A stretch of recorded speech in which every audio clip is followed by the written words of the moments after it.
No amount of regret can change the past. Mm. No amount of anxiety will change the future. Any amount of gratitude will change the present. Welcome to Lucas Skrobot Show, where we uncover purpose, relentlessly pursue truth, and own the future. I'm your host, Lucas Skrobot, and today we are joined by Kevin Monroe. We're actually in hour 2 of a 2-hour segment with Kevin Monroe, who is a podcaster, a coach, a business coach, consultant, and we have been talking about how life is extraordinary. We have been talking about purpose. We have been talking about gratitude. So, Kevin, let's continue our conversation. Years ago, I had the privilege of being in a year-long mentorship program with Chuck Colson. Chuck Colson, interesting fella. I won't go into his backstory, but Chuck Colson actually had the opportunity to meet and get to know Mother Teresa, which I think is pretty cool. Mother Teresa. And at one time I remember Chuck saying Mother Teresa gave him this plaque that sat on his desk, and it had 3 words on it, just 3 words. Faithfulness, not success. Faithfulness, not success. Wow. And so even this morning, Lucas, I'm sitting here working on this new program, this new community that we've launched. And I just realized, wait a minute. I've been so caught up with that achievement quadrant. If you go back to that diagram I was just talking about, how do we make this a success? How do we make this significant? Like, no. You know what? We just need to be faithful to create the community according to the principles and values that we've said we want to create this community built on.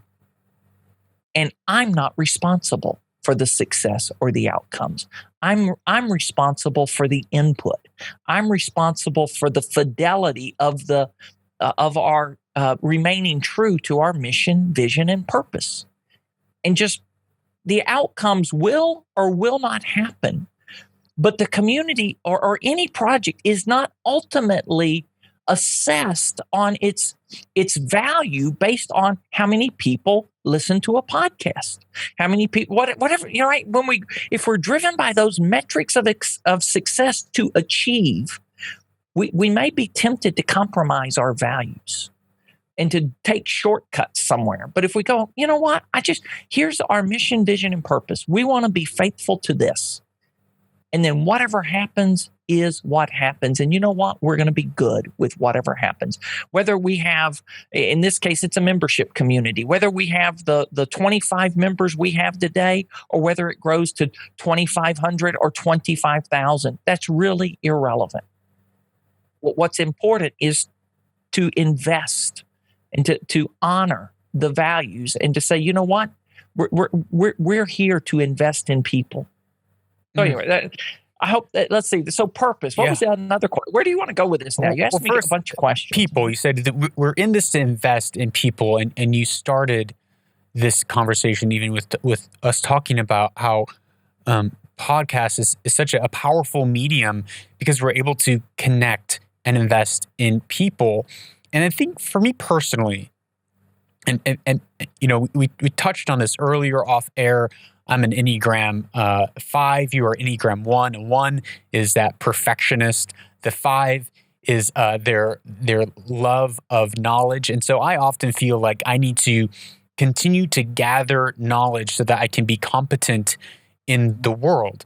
And because of that, my weakness is often isolation. It's often not having community.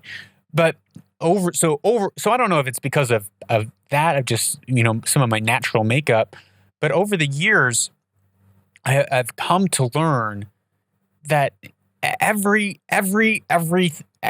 in life is all about people. Whether you're building a house, whether you're trying to build a $1 billion company, whether you're a farmer, it all comes back down to how is your life intersecting and adding value to other people's lives.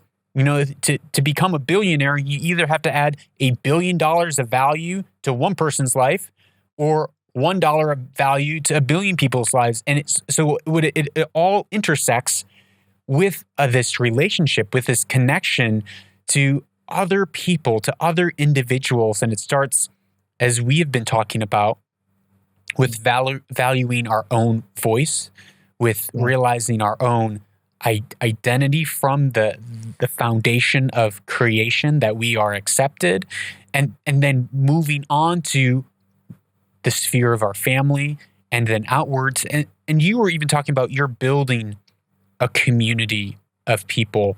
What are some of the tools? What are some of the ideas that people can use if they are feeling like they are disjointed from community, lacking community, or looking to build a stronger community with around them, whether it's they're trying to establish something? What are some of the, even maybe from the community that you're building, what are some of the foundational pieces, culture pieces that need to be set in place to create a healthy and thriving community?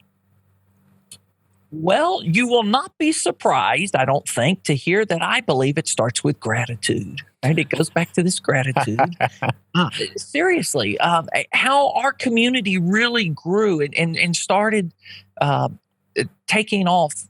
And it's funny, before we hit record, I was telling you, you said, I want to talk about gratitude. I said, that's really awesome. Because from the day we're recording, it is almost 1 year to the day. Tomorrow will be 1 year ago that we started hosting our first gratitude challenge. So we started hosting gratitude challenges. And these were just inviting people into 10 days. And what can 10 days of gratitude do for you? So Ann Voskamp, a friend of mine, sent me this quotation, and it's just stuck with me since then. She just sent it to me maybe 6-8 weeks ago. No amount of regret can change the past. No amount of anxiety will change the future. Any amount of gratitude will change the present.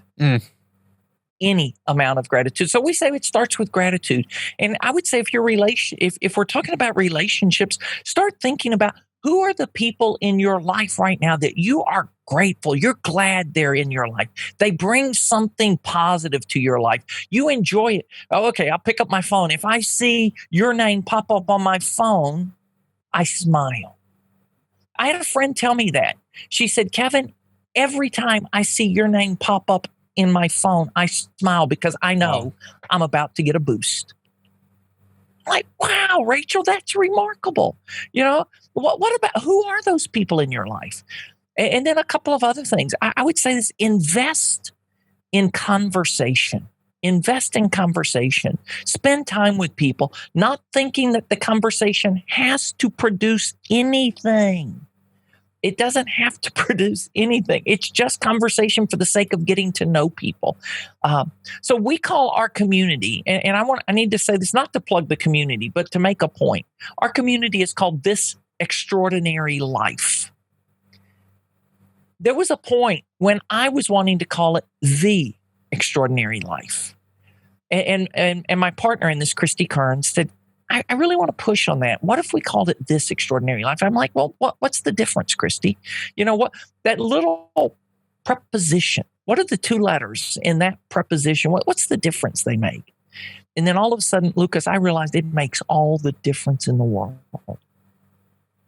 If we call it The Extraordinary Life, it's easy for people to think that it is somewhere out there, that your extraordinary life is seated right next to the pot of gold at the end of the rainbow that you will never find, that it's always a quest awaiting you. If we call it This Extraordinary Life, all of a sudden you begin to look around and you start with gratitude, through the lens of gratitude. Okay, we have to realize we don't see the world as it is. We see it as we are. I'm going to say that again. Yeah, say that again. You listening, you Lucas, you Kevin Monroe, you don't see the world as it is. You see it as you are. And if you see it's always lacking, if you see that it's always ethereal, that it's somewhere out there, you're always going to be frustrated. And I was frustrated a lot of my life, because I just never seemed to be getting there. But if all of a sudden we realize that this life that you have right now is pretty amazing. As a matter of fact, it's extraordinary right now. Then you go, oh, and it just pops gratitude. Now, my favorite movie, I didn't really connect these dots.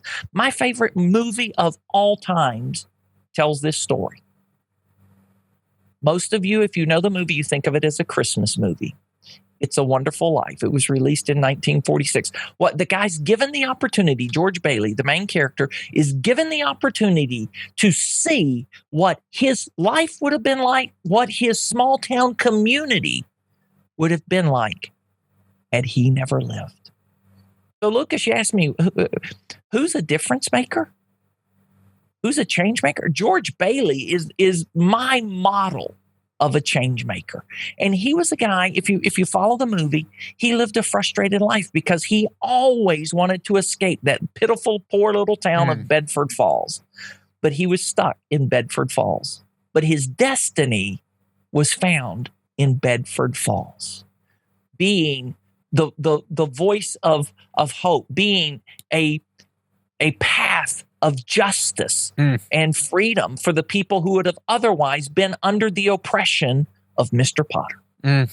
Anyway, wow. I had no idea we'd talk about this extraordinary, that George Bailey and It's a Wonderful Life, but that's it. Life is wonderful. All of a sudden, just look around. You may have a leak in the roof of the building you're living in right now, whether you own it, whether you're renting it. There may be a leak, and you can find all of these things that aren't quite right with it. Or you can look around and you can go, wow, there's peace in our home. There, whatever. Gratitude for the meal you're eating today. Gratitude that you have a meal to eat. All of these things, and it just shifts. So no amount of regret can change the past. No amount of anxiety will change the future. Any amount of gratitude will change the present. So what are you grateful for right now? And that's the other reason why I asked the now question. I mentioned Jane a couple of times. She's a Brit. I love the way she asked it when we were doing a session together last month. What are you freshly grateful for? Right? So what's fresh? There's something new every day that we look around. We're in month 5 of the pandemic, global pandemic. Last week, I was leading a session, and I started the question as a global session. I asked, what are you grateful for now? And one of the guys on the call, who's from somewhere in Europe, I don't remember where, wrote, I didn't know he had written it. Somebody had written this. I asked who wrote it, and it ended up being Daniel. The sky is still blue. Come on. And here's the one that I've loved throughout this pandemic. And I hear them outside my house right now, probably faint, so faint they're not on picking up on this microphone. The birds are still singing. Right? Nobody told the birds, hey, global pandemic, shut up, stop singing, be miserable. Birds are still singing. The sky is still blue. Lucas, we will get through this. And we will be better people because of going through it. And so that's just what makes life extraordinary. All of these things around us. And it's us beginning to see those differently. But invest in conversations with people, connect to people. I host, may I invite people to something? Please. I host a hangout. Pardon? Yeah, please invite people. Yeah, I host a hangout. We started this hangout March 1st of 2019 on Zoom. We had no idea that the world was, that this pandemic was coming and the whole world would move to Zoom. But we started hosting hangouts on Zoom and just inviting people into conversation. We've had probably hundreds of people. We usually have about 50 or 60 people on any given Friday show up. And we just connect with one another. We just have an open conversation and people get to know one another. And then people go, wow, I really like that person. I'd like to know more about them. So what do? They reach out on LinkedIn, find this person, connect, start a conversation, connect one-on-one for a conversation. A friend of mine, a guy that's become a friend over the course of the last year, Scott, told me before he met me, he had no contacts with people from anywhere outside the country he lives in. None. Wow. He said, I got involved with you, and now all of a sudden I have relationships with 40, 50, 60 people from around the world. And you know what we discover, Lucas? We thought, we go in thinking people are very different from us. And all of a sudden, what we discover is people are very much like us, Absolutely. Especially people that are like-hearted and are connected around purpose, positivity, passion. We have so much more in common than we have that divides us. And let's connect around that. Let's get to know one another. Those kind of things. It's an amazing thing that happens. So start a conversation with somebody. Join a conversation that somebody else is hosting. I found a tool last week, met one of the co-founders, this thing called Blitzer. I've started hosting a blitz. And a blitz is this opportunity where people come together and all of a sudden it's like speed dating. You connect with people for 5 or 6 minutes. You can change the time. The default's like 5 minutes. You have a 5-minute conversation. There's a 30-second pause. You're connected to another 5-minute conversation. So we do these blitzes, which are rounds of 7, 8, 9 conversations or 10 conversations in an hour if you go the full hour. All of a sudden, you just connected with 10 people from around the world that you didn't know. Some of those people you're not going to connect with. Some of those people you are going to resonate deeply with and go, oh my gosh, I just made a new friend somewhere around the world, 5 time zones away, 12 time zones away. It's remarkable. But there are people out there who are just as amazing as you are. And you engage in connection and conversation with them, and all of a sudden, your life is better for it. Kevin, what I really like is even how you change the name from The Extraordinary Life to This Extraordinary Life, especially because it seems like there is this specific set standard. Like you are the expert coming in and saying, hey guys, join this group and we will tell you what the extraordinary life looks like. We will tell you what the answer is, rather than moving it from that definite article, that definite place, to kind of zooming out, and you're almost as a guide, you're almost as an everyman equal, saying like, look at this extraordinary life. And it's moving it from like, here is the extraordinary life to this extraordinary life, the world that we live in, the multi-cultures that we live in, and even, the fact that we can look halfway across the world and we can say, you know what? Once we connect, once we talk, we realize there's not such great a difference. And the last point before we close, since we're out of time, is your bit on a gratitude challenge, a 10-day challenge. I'm going to throw you on the spot. Can you challenge the person listening to this right now and our community here at the show to a 10-day gratitude challenge? I don't know what that is. I don't know what you do, but I think that would be an amazing charge and challenge to end this show with. Well, Lucas, why don't we do this? Why don't we co-host a 10-day gratitude challenge that starts the week after this episode drops? And we'll just figure that out. We will post it at, let me look this up. I want to make sure I give a correct domain. And I can't remember if there is a "the" on this or not. So give me a moment. Great. And we will, but we will host you and me will come together. We will co-host a 10-day gratitude challenge. I had a friend that reached out to me just last week, and he said he's going through some tough things in life. He said, I'm thinking about starting gratitude. Do you have any suggestions? He texted me. I called him immediately. I said, Jim, yes, I have 3 suggestions for you. He said, what are those? I said, start now. What are you grateful for now? That question is the now part of that question, Lucas, is so important. What are you grateful for now? Then I asked, then I said, and I'm typing this in to make sure I'm giving you the right domains. Yeah, thegratitudechallenge.community. Thegratitudechallenge.community. And why is it .community? Well, there are two reasons. .com was already taken, but .community exists because we believe gratitude is better together. It's better shared. It's better when you start hearing what somebody else is grateful for. It sparks gratitude in you. So my friend Jim said, do you have any advice for me? I said, start now, keep it simple, and use a pen. Write it down. The very act of taking pen to paper, not just typing, but pen to paper, does something neurologically. I'm not smart enough to understand all of that. I just know the neuroscientists have figured that out biologically. There is a reaction when we take pen to paper and write down what you're grateful for. Start with a simple thing, just 3 things a day. So for years, I did this. I was challenged to do gratitude by a mentor some years ago.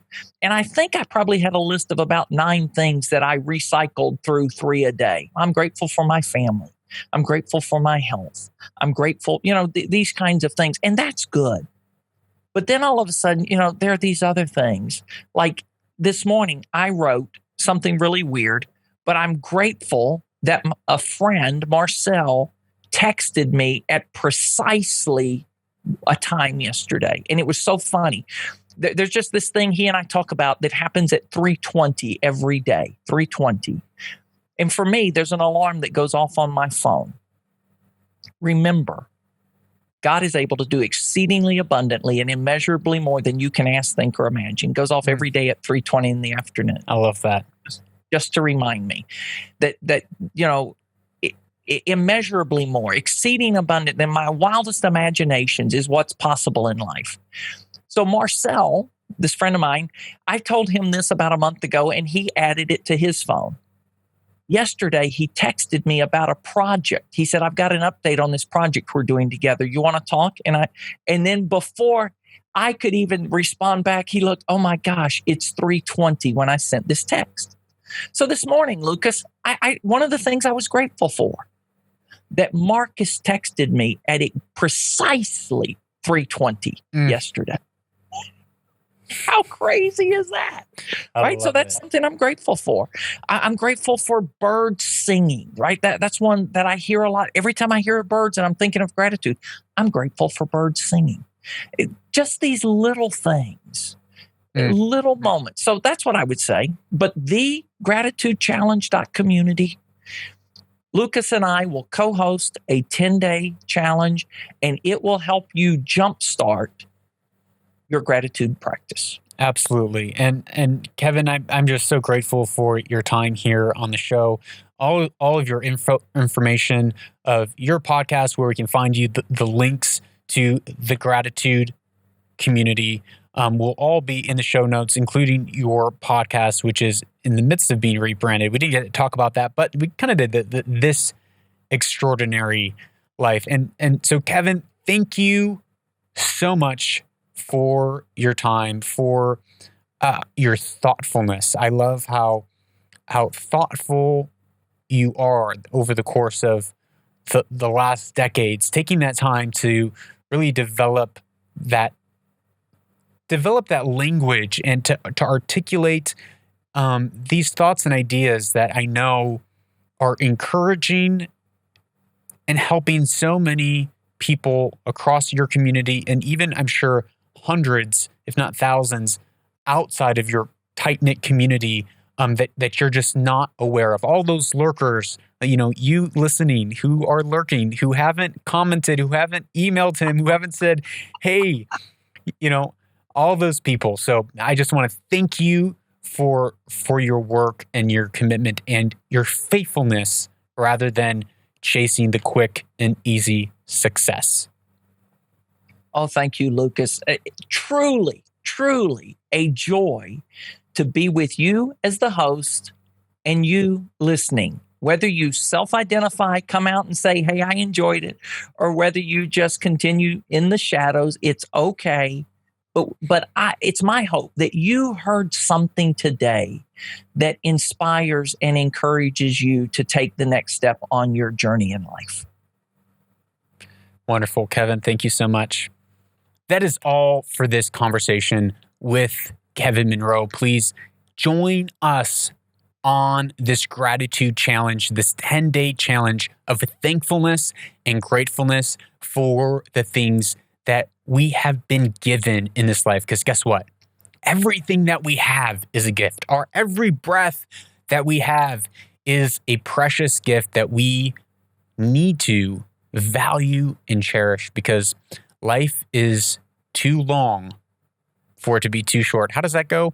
Life is short, right? So you need to be grateful for it. But life is also really, really, really long. And you don't want to live it miserable. You don't want to live it ungrateful, full of bitterness and jealousy and envy.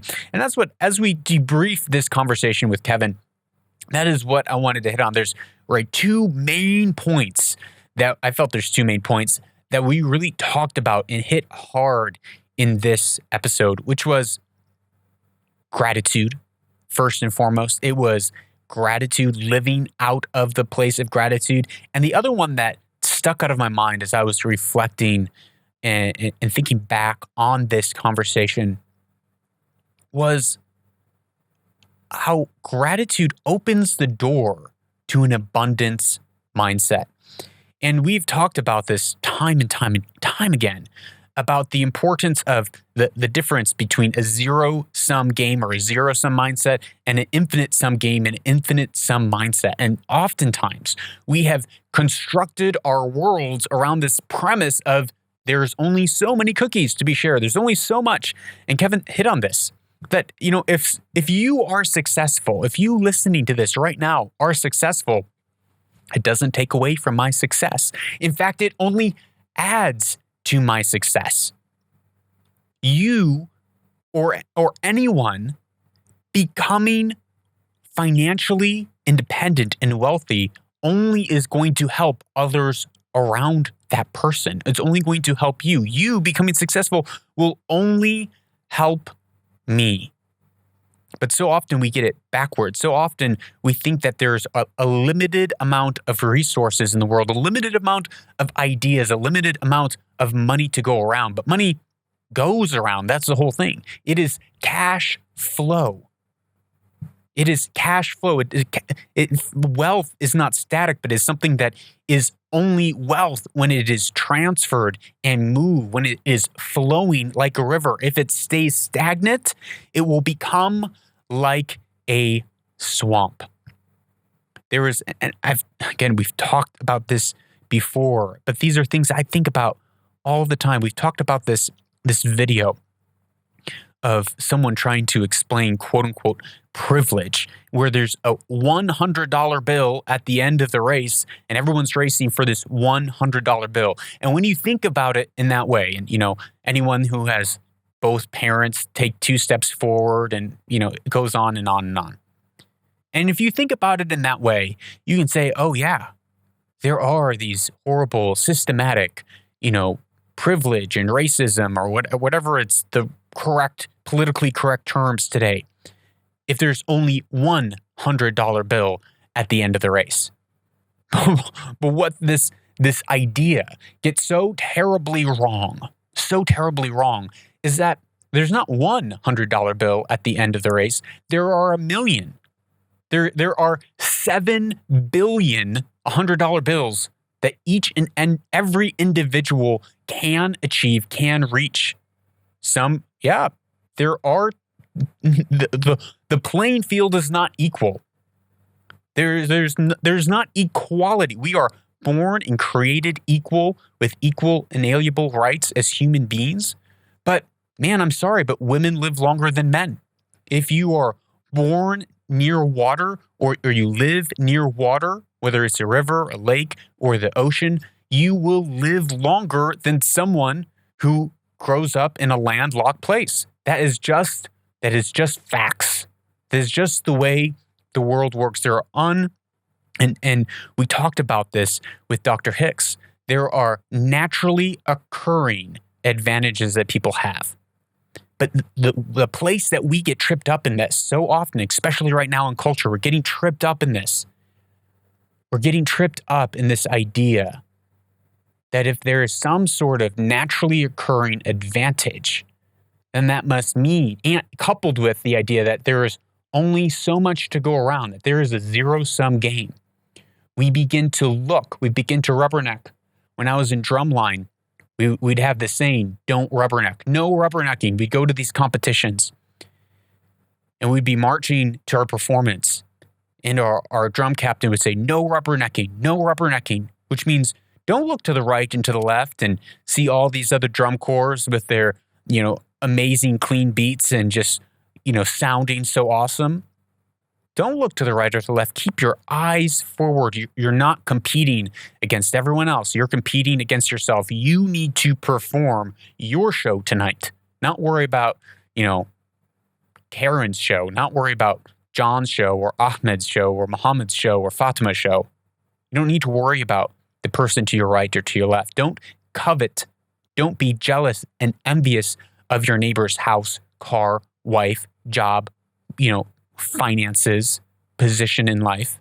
Because with jealousy and envy come every wicked thing. With jealousy and envy comes every wicked thing.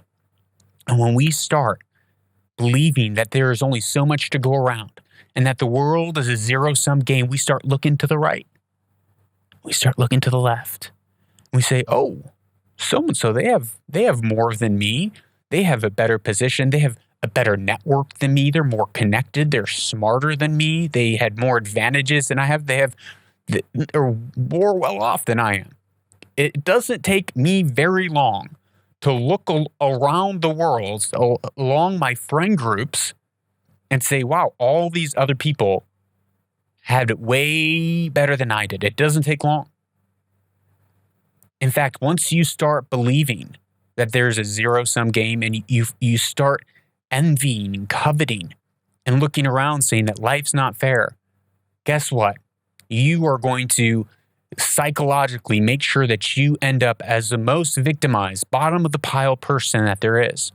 Because you can look at anyone and anything, any person, and somehow weave this narrative in your mind that, well, they have an advantage that you don't have. However, as Kevin pointed out time and time again in this episode, when we step into gratitude, it opens the door to abundance. When we stop envying and looking at our shortcomings, looking at where we fall short, looking at where we lack, and focusing on where everyone else is better than us or more successful or more advantaged than us or more quote unquote privileged than us, when we start in that cycle, it's going to end bad. But if we break it with gratitude and say, wow, I'm alive. Wow, I have been given amazing gifts and talents. I'm unique. I'm fearfully and wonderfully made. And we start to realize that everything in life is a gift.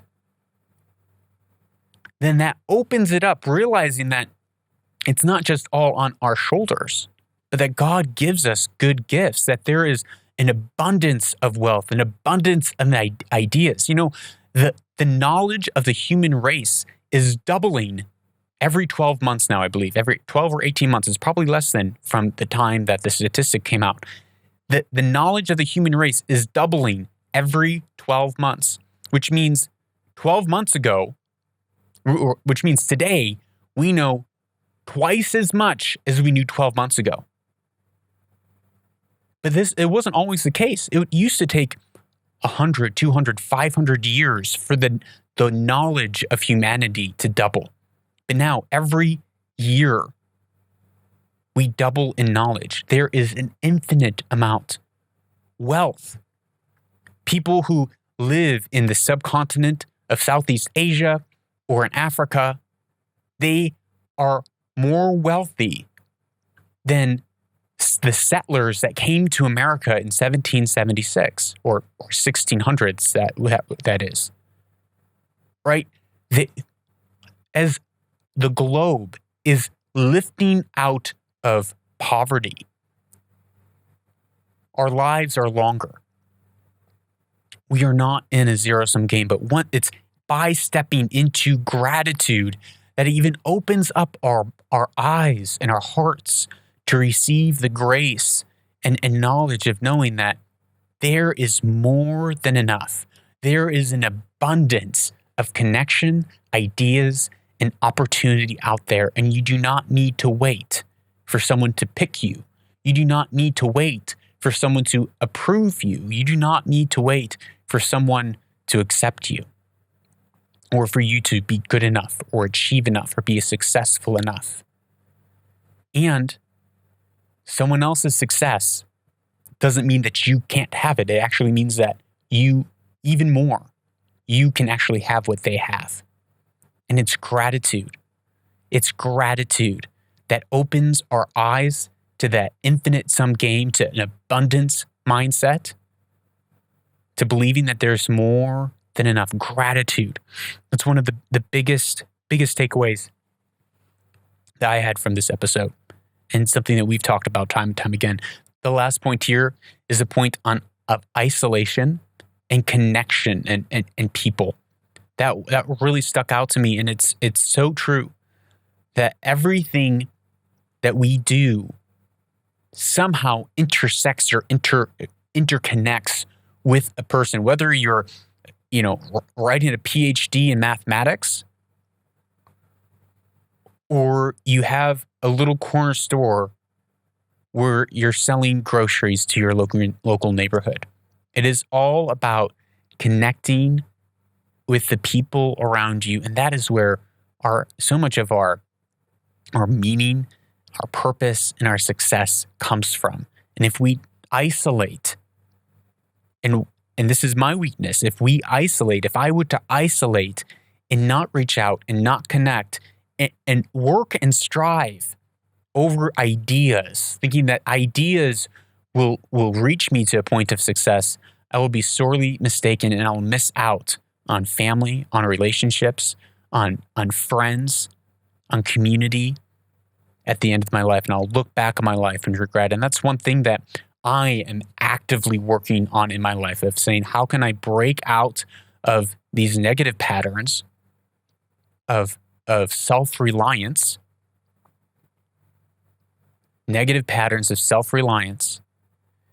and connect and build and find community.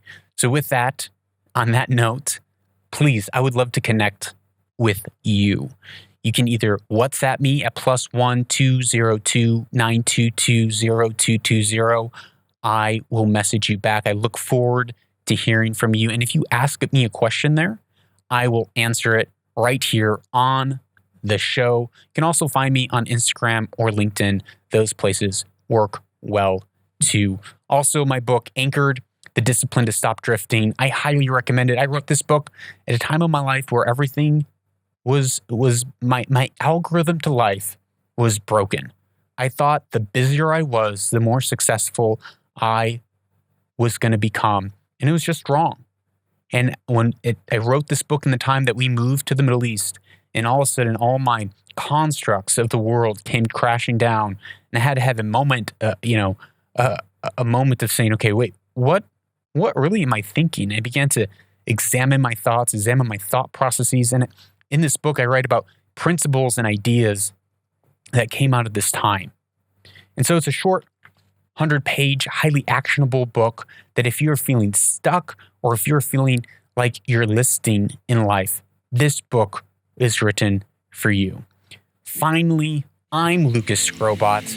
You really are a change maker.